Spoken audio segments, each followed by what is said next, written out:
Oke, assalamualaikum warahmatullahi wabarakatuh. Apa kabar kalian semua? Lama tidak membuat konten lagi ya. Jadi kali ini saya akan memberikan materi masalah apa sih bedanya pembunuhan biasa dengan pembunuhan yang berencana itu seperti apa. Jadi kita berdasarkan pasal 338 ya.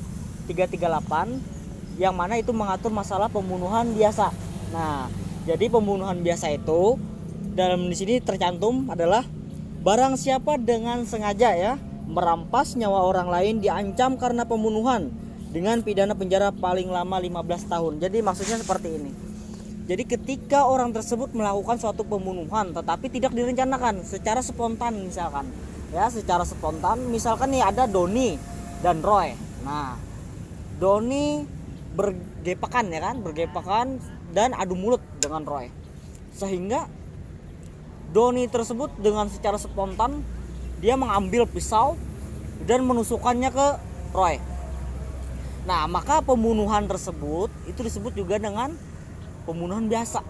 Karena itu terjadi secara spontan, tanpa direncanakan, tanpa dendam dan lain sebagainya. Nah, itu ya pembunuhan biasa. Berbeda kalau misalkan pembunuhan berencana. Nah, pembunuhan berencana itu adalah pembunuhan yang terlebih dahulu direncanakan. Nah, sudah tahu nih bagaimana cara membunuhnya ataupun bagaimana sesuatu hal itu yang akan terjadi gitu ya kan. Maka misalkan contohnya seperti ini, ada Dani dan Roy lagi. Jadi beberapa hari kemudian Dani tersebut masih menyimpan dendam misalkan. Menyimpan dendam kepada si Roy sehingga Dani tersebut merencanakan untuk membunuh si Roy.